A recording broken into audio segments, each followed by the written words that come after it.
여러분, 인간은 희망을 먹고 희망에 살고 희망에 죽습니다. 지금 살아가는 길이 험하고 힘들고 어려워도 희망이 보일 때 그 희망에서 삶의 용기와 활력을 얻습니다. 하지만 지금 살아가는 형편이 아무리 평탄하고 만만해 보여도 희망이 보이지 않을 때 결국은 삶의 의욕을 잃게 되고 활력을 잃어버리게 되는 것이죠. 저는 제가 어려서 배운 바다라고 하는 그 노래를 참 좋아합니다. 아침바다 갈매기는 금빛을 싣고 고기잡이 배들은 노래를 싣고 희망에 찬 아침바다 노저가요. 희망에 찬 아침바다 노저가요. 저녁바다 갈매기는 행복을 싣고 고기잡이 배들은 고기를 싣고 넓고 넓은 바다를 노져와요. 넓고 넓은 바다를 노져와요. 이 노래말 속에 바다가 있어서 저는 좋습니다. 그리고 이 노래말 속에 희망이라고 하는 단어가 있어서 참 저는 좋습니다. 그러나 여러분, 우리가 알아야 될 것은 저녁바다 항구를 향해서 들어오는 배가 모두 다 고기를 가득 싣고 올 수는 없다는 것이죠. 저녁 하늘을 나는 새가, 갈매기가 항상 행복을 싣고 날갯짓을 하는 것은 아니라는 것입니다. 오늘 본문 말씀 누가복음 24장에서 우리는 두 사람을 만나고 바로 그 두 사람, 그 중에 하나는 글로바라고 하는 사람이고 다른 한 사람은 성경에 이름이 나와 있지 않습니다. 어디에도 그 이름을 찾아볼 수가 없습니다.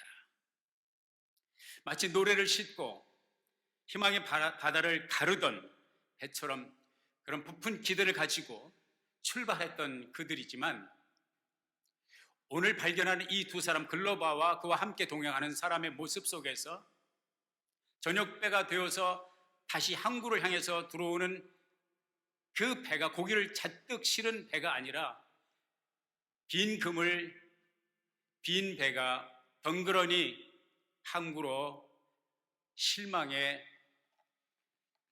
가득 쌓여서 들어오는 그런 오늘의 모습을 보게 됩니다. 참으로 허탈과 시리에 빠진 무거운 걸음을 걷고 있는 두 사람을 오늘 본문 속에서 만나게 됩니다. 이 두 사람이 살던 시대는 참 어려운 시대를 살아갔습니다. 우리 대한민국의 역사를 보면 일제 36년 동안 일본 제국에 의해서 정복당했던 일제 강점기를 보냈죠. 참으로 우리 민족의 역사에 있어서 암울하고 참으로 고통스러운 역사였습니다. 이와 마찬가지로 이스라엘 역사 속에서도 이렇게 암울한 로마 제국의 강점기를 살아갔던 때가 있죠.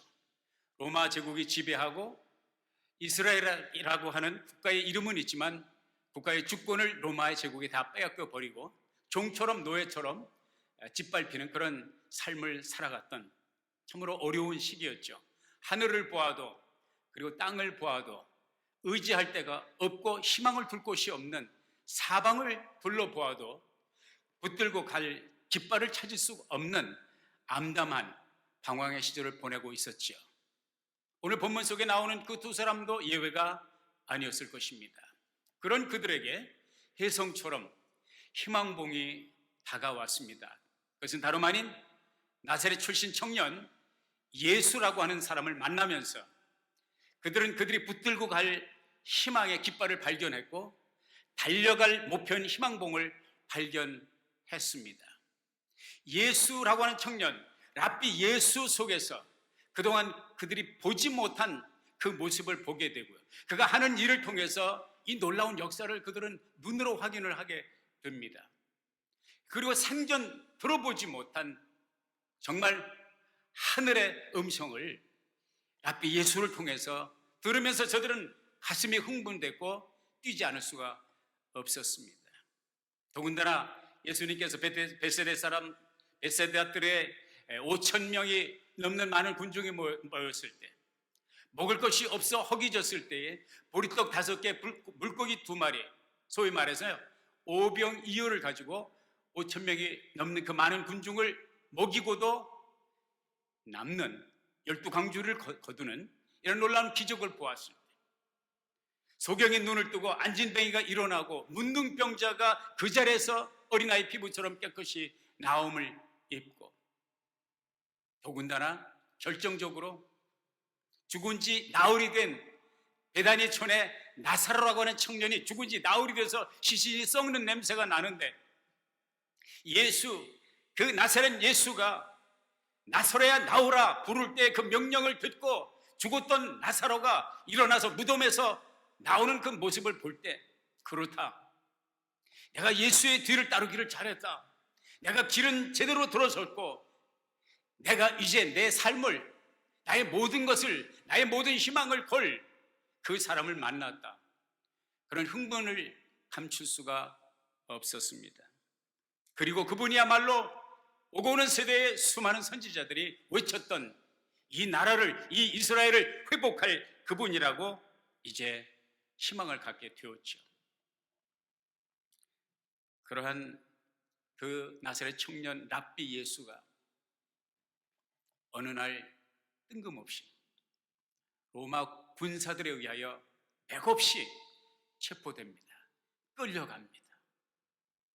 마치 그 옛날 전설처럼 들었던 삼손의 이야기, 블레셋 군대를 일당천으로 몰수히 대적을 했던 한 사람의 힘으로, 그 괴력으로, 그 하나님의 주시는 그 엄청난 초월적인 초인적인 힘으로 대적을 물리쳤던 그 삼손이 머리카락이 깎일 때에 모든 힘을 다 상실하고 블레셋 군에 의해서 체포되어 오랏줄에 묶여서 끌려가고 맷돌을 돌려야 되는 그 시세로 전락한 것처럼, 힘없이 맥없이 아무 저항도 하지 못하고 힘 한 번 써보지도 못하고 소리 한 번 크게 치지도 못하고 부당한 법정에 서고 부당한 오역을 다 쓰시면서 항거하지 않고 십자가에서 두 강도의 틈에서 맥없이 힘없이 그렇게 보통 사람처럼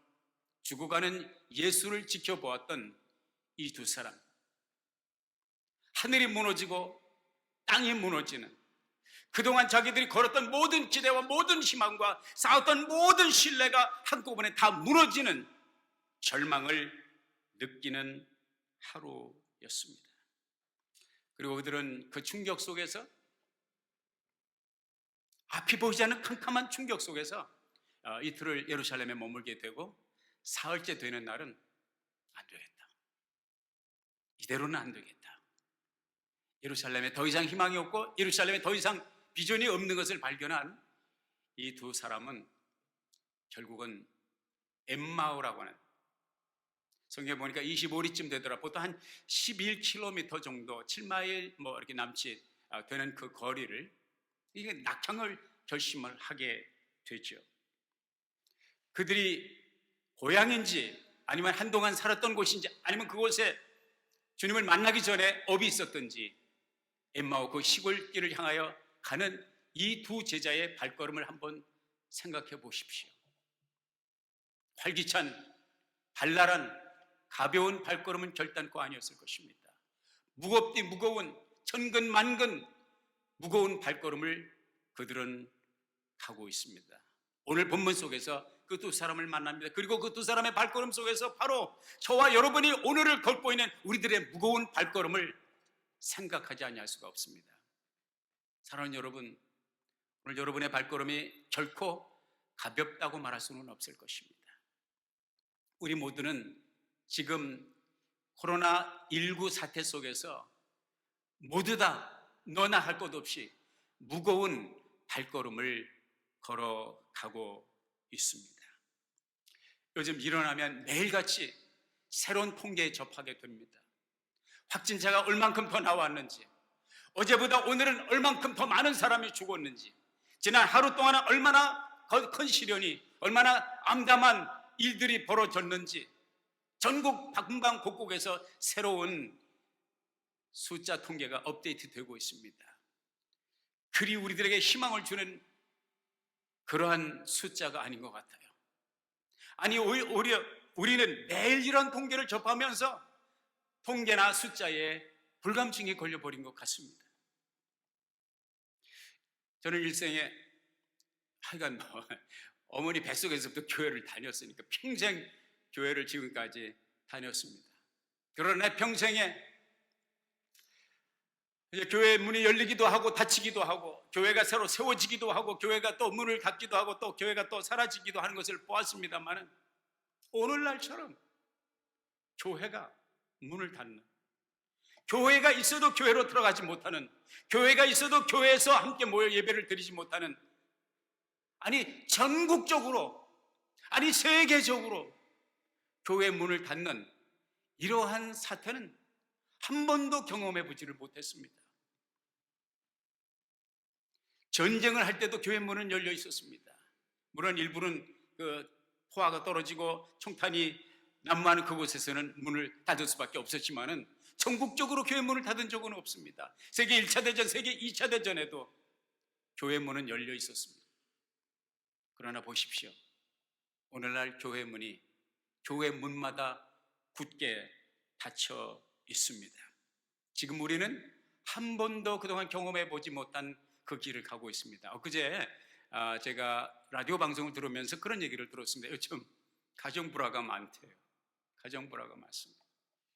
하루 종일 밖에 나가질 못하고 집안에 온 식구들이 다 갇혀 있으니까 사람이 살다 보면 티격태격 다투기도 하고 불화가 있을 수도 있죠. 그러나 이 즈음에 어려운 것은 무엇입니까? 서로 다투고 불화를 하지만 옛날 같으면 답답하면 싸우다가도 속상해, 그리고 차를 몰고 밖으로 나가면 됩니다.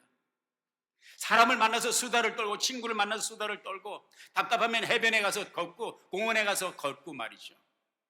또 여유가 있는 사람은 극장에 가서 또 한편의 영화를 감상을 하고 맛있는 거 먹고 속이 답답하면 짬뽕이라도 한 그릇 두둑기 시켜서 곱빼기로 시켜서 얼큰하게 먹고 나면 속이 확 풀리고 그리고 다시 가정으로 돌아올 수가 있었습니다. 지금은 그게 안 됩니다. 짜증이 나든 스트레스가 올라가든 화가 나든 집 밖을 나갈 수가 없으니까요. 그래서 가정 불화가, 그리고 가족들 간의 스트레스 레벨이 계속 올라갈 수밖에 없는 그런 상황을 살아가고 있다고 하는 이야기를 들었습니다. 이 두 제자, 엠마오로 가는 두 제자는 오죽 답답하면, 오죽 현실이 답답하면 엠마오 그 시골을 향해서 발을 옮겼겠습니까? 희망이 없으니까.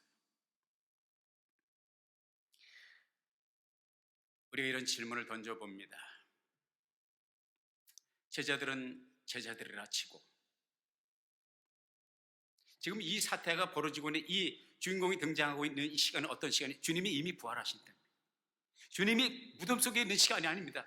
주님이 새벽에 부활하셨고 많은 이들에게 나타나셨고 막달라 마리아가 예수님을 목격했고 요한과 베드로는 주님의 빈 무덤을 확인하고 이 이야기가 이미 왔다 갔다 하고 이 두 사람도 알고 있었습니다. 그럼에도 불구하고 그들의 믿음의 한계는 거기였습니다.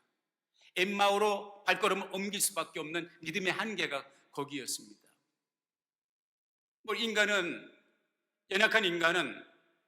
연약한 믿음 때문에 그렇다 치고 이 답답한 제자들의 마음, 이 답답한 삶의 현실, 이 무거운 발걸음을 옮기는 엠마오로 가는 두 제자의 삶의 현장을 주님은 보고 계신 것인가? 저들의 답답한 마음을 부활하신 주님은 챙기고 계신가? 주님은 관심을 가지고 계신 것인가? 이러한 질문을 던져보게 됩니다. 우리 때때로 이런 질문을 던집니다. 하나님은 어디 계신가? 이렇게 힘들고 어렵고 답답할 때 내가 섬기는 하나님은 어디에 계신가? 하나님은 그저 일주일에 한 번 선데이에 교회 가서 예배 드릴 때 그 우리의 경배와 찬양을 받으시고 예배를 받아 드시고는 그리고 자리를 떠나시는, 그리고 우리의 삶의 현장에서 어떤 일이 벌어지든지 우리의 삶에서 우리의 답답한 마음, 우리의 답답한 가슴, 우리의 고민이 무엇인지 주님은 관심이나 가지고 계신가? 또 다른 일요일, 또 다른 선데이를 기다리시면서 우리가 주일에 모일 때 우리의 예배를 받으시기 위해서 파트타임으로 주일날만 찾아오시는 분이 하나님이신가? 그런 질문을 던져봅니다. 사랑하는 여러분, 우리 주님은 우리의 고통과 우리의 눈물과 우리의 답답함과 우리의 오늘의 현실을 외면하시는 분이 아닙니다. 엠마오로 가던 두 제자들 마찬가지입니다. 그들이 지금 거닐고 있는 그 길, 25리 길, 11km의 그 길, 어쩌면 짧다면 짧고 길다면 긴, 그러나 가장 무거운 발걸음을 옮기고 있는 글로바와 또 한 사람, 주님은 외면하신 것이 아닙니다. 또 그 주님은 우리의 오늘의 현실을 외면하시는 분이 아니라는 것입니다. 이 목사님, 무엇을 통해서 그걸 입증할 수 있습니까? 저는 답을 드릴 수 있습니다. 오늘 본문 누가복음 24장 15절에 저희가 서로 이야기하며 문의할 때 예수께서 저에게 가까이 오사 저희와 동행하시나. 예수님이 그 자리에 오셨다는 거예요. 예수님이 엠마오로 가는 엠마오 도상의 시리와 좌절과 절망과 낙심과 회의에 빠진 그들이 무거운 발걸음을 옮긴 그 자리에 오셨다는 것입니다. 그렇습니다. 주님은 오시는 분이십니다. 성경은 하나님을 소개할 때, 우리 주님을 소개할 때 인간에게 찾아오시는, 먼 지평에서 그저 오라고, 이 거룩한 땅으로 오라고 손짓하는 하나님이 아니라 우리에게 우리의 삶의 현장, 아무리 낮고 전하고 누추한 현장이라도 그 자리에, 그 낮은 자리에 임하시는 하나님인 것을 성경은 우리들에게 증거하고 있습니다. 마태복음 1장 23절에 보면 보라, 처녀가 잉태하여 아들을 낳을 것이요 그 이름을 임마누엘이라 하리라 하였으니 이를 번역한즉 하나님이 우리와 함께 계시다 함이라. 임마누엘의 뜻이 무엇입니까? 하나님이 우리와 함께 계십니다. 예수님이 왜 우리에게 오셨습니까? 하나님께서 우리와 함께 하시기를 원하셨기 때문에 오셨습니다. 하나님은 역사 이래로 수많은 채널과 방법을 통해서 인간에게 다가오셨지만은요, 하나님이 택하신 최고의 the best way for him to approach us is through the person of Jesus Christ. 예수 그리스도, 인간, 하나님의 동시에 인간인 예수를 통해서 사람의 몸으로 이 땅에 오셨고 우리에게 오셨고, 바로 그 예수님이, 그 부활한 주님이 엠마오로 가는 두세 사람의 무거운 발걸음의 현장에 나타나셨다고 하는 것입니다.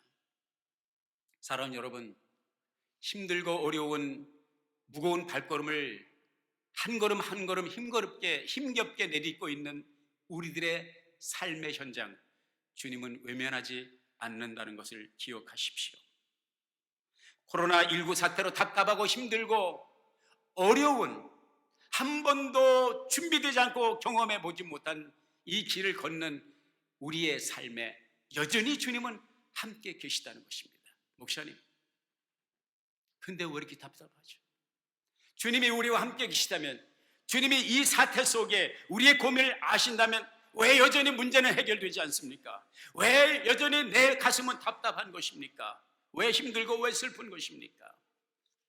여러분, 문제는 주님이 우리와 함께 하지 않는다는 것이 문제가 아니라 주님이 우리와 함께 하신다는 사실을 우리가 깨닫지 못한다는 것입니다. 인식하지 못한다는 것입니다. 의식하지 못한다는 것입니다. 브라더 로렌스 형제 이야기를 들으셨죠? 기억나실 거예요. 그분은 지금으로부터 약 300여 년 전에 살다 가신 분입니다. 그분이 불란서에서 1614년에 태어나서 1691년에 세상을 떠나시니까 77년의 생애를 사신 분인데, 그분은 이제 젊어서 고생도 많이 하고 참 가난에 찌든 너무 힘들어서 젊은 나이에 굶어 죽지 않기 위해서 군대에 입대를 했어요. 자원에서 입대를 하고 전쟁에 나가서 또 전쟁 포로가 되어 보기도 하고 죽을 고비도 넘기고 그랬던 분입니다. 군대를 이제 제대를 하고 그가 이제 어떤 하나님의 부르심이 있어서 어떤 결심을 하냐면 수도원에 들어가죠. 카르멜이라고 하는 카르멜라이트 모나스테리, 카르멜 수도원이라고 그러죠. 한국말로 카르멜 수도원에 들어가서 일을 합니다. 무슨 일을 하냐면 주방에서 일을 해요. 주방에서 소뚜껑 운전이요. 우리말로 하면 소뚜껑 운전.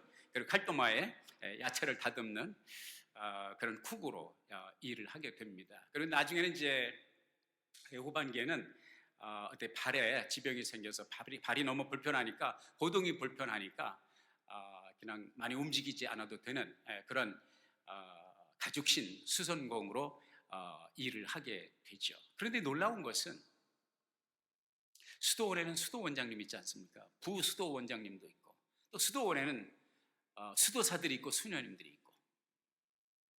그런데 사람들이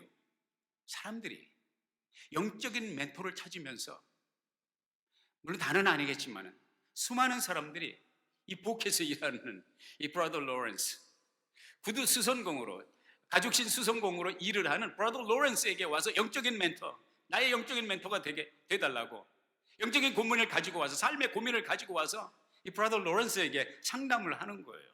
도대체 무엇이?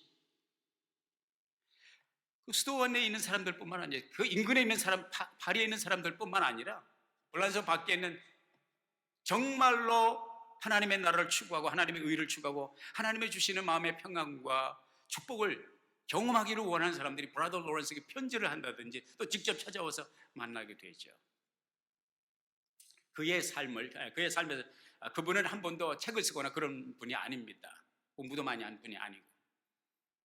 그런데 그와 나누었던 대화의 내용, 그리고 그가 나누었던 편지의 그 내용들, 이것이 후대의 사람들이 후대의 나중에 책으로 엮어서 내게 되죠. 그 책의 이름이 The Practice of the Presence of God, 하나님의 임재 연습, 한국말로도 번역이 됐더라고요. 하나님의 임재 연습. 왜 그렇게 수많은 사람들이 브라더 로렌스에게 매료되어서 그의 삶의 매력을 느끼고 그에게 와서 멘토링을 받고 영적 상담을 하였을까? 그것은 다름 아니라 브라더 로렌스의 삶에서 하나님의 임재를 보았기 때문에, 브라더 로렌스의 삶에서 하나님과 동행하는 그 너무나도 아름답고 행복한 평안 넘치는 삶을 보았기 때문입니다. 거기에 매료되었습니다. 그 책을 제가 이제 꽤 오래전에 보았는데 참 감동을 많이 받았고요, 도전을 받았습니다. 그 책의 핵심적인 내용은 뭐냐면, 하나님과 친밀한 교제, 동행은 믿음이라는 것입니다. 브라더 로렌스가 믿음을 가지고 하나님과 동행하기를 해왔다는 것이죠. 왜 practice라고 해요? practice, 연습, 실현, 여러 가지가 있죠. practice of the presence of God, 하나님의 임재 연습. 처음부터 브라더 로렌스가 믿음이 그렇게 확고한 사람이 아니었습니다. 뭐 하늘에서 불을 끌어내리는 일리야 같은 그런 사람이 아니었어요. 부단히 회의가 있었고 부단히 갈등했고, 그럼에도 불구하고 눈에 보이는 것 없어도, 손에 잡히는 것 없어도, 귀에 들리는 소리 없어도 하나님이 여기 나와 함께 계시다, 우리 주님이 나와 이 자리에 함께 계시다는 사실을 믿고 또 믿고, 의심하고 의심했지만 다시 또 믿고, 그 믿음을 훈련함으로써 나중에는 진정 하나님의 임재를 느낄 뿐만 아니라, 오해 없이 들으시기 바랍니다. 그가 책으로 그의 삶을 이렇게 사람들이 표현할 정도면 심리적인 위로나 마음의 평안, 이 정도가 아니죠. 그의 곁에서 그의 삶을 보던 사람들은 뭐 자신의 간증은 말할 것도 없이 하나님의 임재를, 신기한 역사를 너무너무 많은 체험을 했던 것입니다. 사랑하는 여러분, 저와 여러분의 오늘의 도전의 문제는 우리가 가는 길이 힘들고 우리의 발걸음이 무겁다는 것이 문제가 아니라, 주님이 우리와 함께 계시지 않는다는 것이 문제가 아니라, 우리와 함께 계신 주님을 우리가 의식하지 못하고 인식하지 못하고 깨닫지 못한다는 것이죠. 보십시오. 오늘 아까 15절 말씀을, 누가복음 24장 15절 말씀드렸잖아요. 주님께서, 예수께서 가까이 오사 저희와 동행하시나, 그 다음 절에 보면 뭐라고 되어 있습니까? 제자들은 예수님을 알아보지를 못합니다. 주님이 함께 옆에서 동행하시는데 이 두 사람, 한 사람도 아니에요, 두 사람이 예수님을 몰라보는, 의식하지 못하고 인식하지 못하고. 아니 그게 어떻게 가능합니까? 아니 그렇게 오랫동안 따라다니던 예수님을, 스승으로 섬기던 랍비 예수님을 왜 몰라봅니까? 여러분의 이해를 돕기 위해서 영어 말로 터널 비전이라는 것이 있어요. 터널 시야죠. 문제 그대로예요. 터널 있죠, 기차 굴. 그 터널이 터널에 들어가서 사람의 시야가 어떻게 되고요? 좁아지죠. 그리고 짧아지죠. 멀리 못 보고 좌우를 못 봐요. 이것만 봅니다. 한 걸음 한 걸음 이것만 봅니다. 이것이 이제 어떤 때는 심리적으로, 정신적으로, 상징적으로 많이 쓰이게 되죠. 그래서 어떤 선입견, 자기 고집, 자기의 패러다임 벗어나지 못할 때, 객관적으로 볼 수 없을 때, 좁은 시야에서 벗어나지 못하는 그 패러다임, 그 현시, 그 프레임, 그거 다 이제 터널 비전이라고 그러죠. 이 두 제자들에게 있어서 예수님은 죽은 예수예요. 돌아가신 예수, 무덤에 갇힌 예수, 십자가에 처형되어 돌아가셨던 그 예수, 그것이 전부였습니다. 예수님이 다시 살아난다는 것은 상상할 수가 없었습니다. 예수님이 지금 다시 살아있다는 것은 상상할 수가 없었고, 그렇기 때문에 살아서 부활하셔서 여기 계신데도 안 보이는 거예요. 안 보이는 거예요. 그런 경험을 할 때가 우리가 있죠. 눈앞에 두고도 찾지 못하는, 어떤 때는 안경을 쓰고도 안경을 찾을 때가 있고, 모자를 쓰고도 모자 어디 갔냐고 찾을 때가 있어요. 어분에게 3년 찾는다는 우리말 속담에 있죠. 제자들은 주님을 옆에 모시고 가면서 알질 못했어요. 알아보질 못했어요. 그런 그들의 삶의 발걸음이, 삶의 방향이, 그들의 그 무거운 발걸음이 변화되었던 그 놀라운 시프트, 극적인 변화. 엠마오로 가던 제자들이 엠마오가 아니라 예루살렘으로 그 발걸음을 옮기는, 무거운 발걸음이 아니라 가벼운 발걸음으로 다시 놀라운 급반전을 경험하게 된 그 변곡점이 무엇입니까? 이거 하나입니다. 주님을 알아본 것입니다. 주님이라는 것을 깨달은 것입니다. 그때서야 그 동네에 들어가서 이제 주님과 함께 식사를 하잖아요. 그들이 간곡히 이제 주님을 식사에 초대하죠. 주님께서 기도하시고 축사하시고 떡을 떼어주실 때, 그때 그들의 눈이 열렸습니다. 아, 그리고 주님이시구나. 주님이 정말 부활하셨구나. 그 순간 주님은 사라지셨고요. 그때 서로 말합니다. 아, 길에서 올 때 그분이 선지자의 말씀을 풀어서 우리들에게 가르쳐 주실 때 우리의 마음이 뜨거웠었지. 아, 그게 바로 주님이셨기 때문에 그렇구나. 이것을 깨닫는 순간, 하나님의 말씀을 깨닫는 순간, 우리 주님을 의식하고 인식하는 순간, 발견하는 순간, 그들의 발걸음은, 그들의 방향은 바뀌어지게 되었습니다. 사랑하는 여러분, 주의 이름으로 도전합니다. 눈을 뜨십시오. 마음을 여십시오. 주님을 기대하십시오. 주님에게 희망을 거십시오. 주님이 눈에 보이지 않고 주님의 음성이 들리지 않는다 할지라도, 지금 나의 삶의 형편이 어떠한 상황이라 할지라도 주님이 나와 함께 계시다는 사실을 믿으시기를 주의 이름으로 도전을 드립니다. 마지막 어느 목사님의 간증을 여러분과 나누고 말씀 정리하겠습니다. 북아일랜드의 수도인 벨패스트라고 하는 곳에 방주교회 The Ark Church라고 하는 교회를 담임하고 계신 패스터 리 맥클렐랜드라고 하는 목사님의 이야기입니다. 불행하게도 코로나 바이러스 19에 걸리셔서 병원에 들어가셨습니다. 중환자실에 들어갔습니다. 사경을 헤맵니다. 그분의 간증이 유튜브에 나왔습니다. 이러다가 내가 산소호흡기를 찬 채 내가 세상을 하직하는구나. 이런 압박감과 이런 두려움이 제게 닥쳐왔습니다. 하나님 앞에 기도했습니다. 여러 날 기도했습니다. 특별히 이틀 밤을 그렇게 하나님 앞에 부르짖어 울부짖으며 기도했습니다. 하나님, 나를 긍휼히 여기시옵소서. 나를 도와주십시오. 이것을 헤쳐나갈 수 있는 힘을 주십시오. 내게 용기를 주십시오. 어떤 방법을, 초월적인 초인적인 방법을 통해서든지, 어떤 방법을 통해서든지 그렇게 기도했습니다. 월요일인가 화요일 날 하나님께서 한 사람을 보내셨습니다. 근데 그 한 사람은 누구냐면 청소부였어요. 청소부는 늘 그 자리에 있었습니다. 늘 청소부들이 드나들었는데 그날 초면에 처음 보는 청소부 나왔습니다.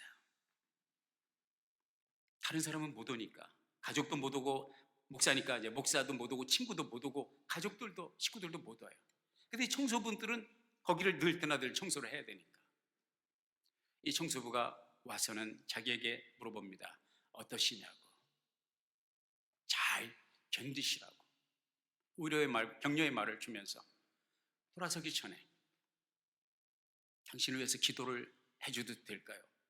Absolutely. 그러면요, 기도를 부탁합니다. 그 기도를 부탁을 하기 전에 이 두 분이 나눈 대화가 무엇이냐면은, 이 청소부가 알고 보니까 나이지리아에서 14년 동안 선교 활동을 했던 분이에요. 선교사 출신이에요. 그리고 여러 곳을 이제 순회하면서 사역을 하고, 하나님께서 놀랍도록 그 사역을 통해서 많은 영혼들을 건져주시고, 그리고 이제 고향 땅으로 와서 북 아일랜드에서 이제 지난 1, 2년 시간을 보내게 되었다. 그리고 이제 청소 일을 하고 있다는 그런 이야기를 들었습니다. 그분이 당신을 위해서 기도를 해줘도 될까요? May I pray for you? Absolutely. 그러면요, 기도해 주십시오. 그분이 기도하는데 이 목사님의 건강의 회복과 몸을 만져주시고, 특별히 참 데미지를 입은 그 폐를 하나님께서 회복시켜 달라고, 성령으로 타치해 달라고 간절히 기도했습니다. 그리고 그 자리를 나셨었습니다. 그 자리를 떠나신 이후에도 그 청소부는 계속해서 오며 가며 이 목사님을 볼 때마다 엄지척을, 용기를, 희망을 심으려고 용기. 우리 같이 한번 해보실까요? 옆에 계신 분에게, 아니면 주님에게. 여러분 옛날에 아시죠? 로마의 원형 경기장에서 네로가 엄지척을 할 때 이렇게 하면 사는 거고 이렇게 하면 죽는 거죠. 여러분, 우리의 한마디 말이, 우리의 손짓 하나하나가 사람에게 힘을 주고 사람에게 용기를 줄 수 있고 희망을 줄 수가 있습니다. 이거보다는 이것이 낫겠죠. 이 청소부가 지나가면서 창가로 그때 그게 힘이 되었다고 그래요. 근데 놀라운 것은 그날 저녁에 몸의 변화를 느끼는 거예요. 몸의 변화를 느끼는 거예요. 이 청소부의 기도를 하나님께서 들으셨구나. 이 선교사님의 기도를 하나님께서 들으셨구나. 그런 마음의 감동이 오는 거예요. 그리고 더 놀라운 것은 이 몸이 회복이 되니까 입맛이 돌아오는 거예요. 입맛이 돌아오는데 무엇이 생각나면은 소위 말하면 케이토라고 하는 회사에서 만든 그 북 아일랜드 유명한 이제 그런 회사인데, 소위 말해서 이제 그 새우 감자칩 같은 것이죠. prawn crisps 그 팩을 제가 먹었으면 좋겠습니다. 먹었으면 좋겠다는 그 생각이 들었어요. 그리고 콜라 한 캔이 먹고 싶었어요. 콜라 한 캔, 그리고 이 새우 감자튀김, 테이토 회사에서 만든 거, 그 한 봉지 먹었으면 좋겠다.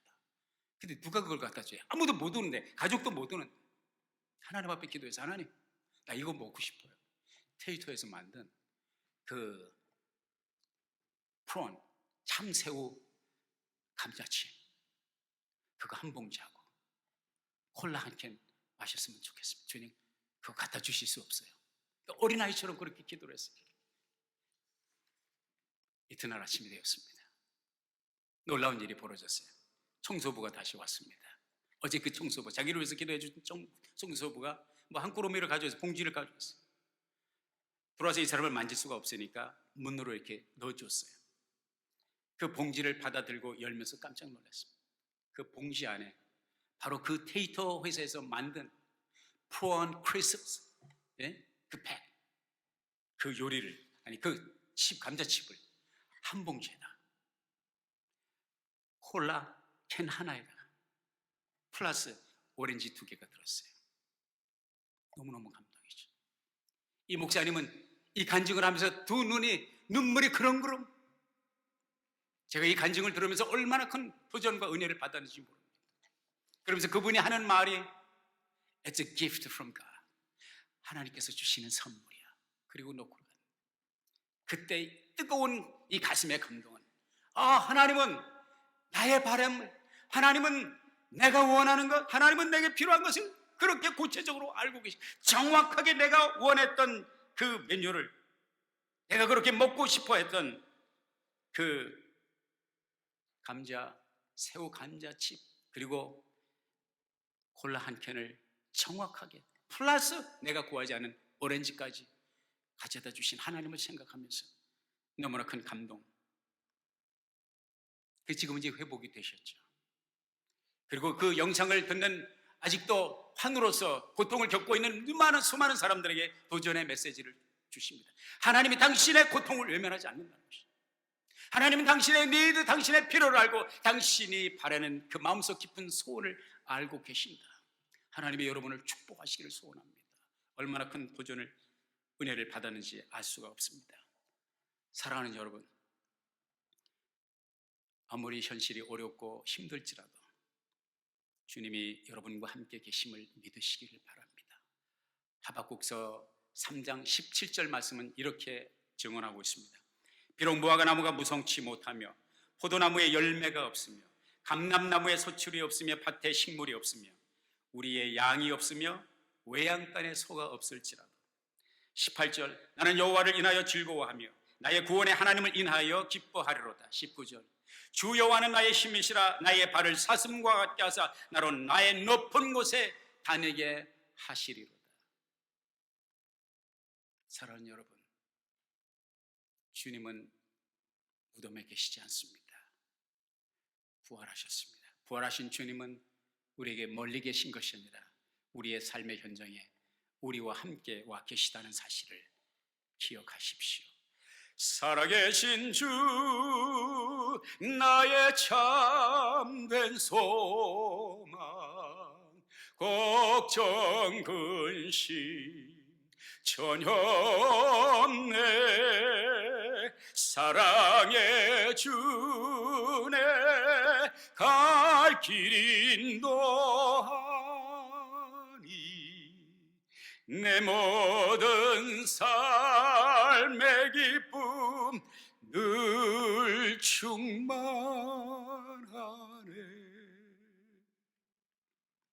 절망 속에서도 희망의 노래를 부르게 하시는 주님의 은혜가 여러분과 함께 하시기를 주의 이름으로 축원합니다. 기도하겠습니다. 주님, 주의 주신 말씀을 인하여 감사합니다.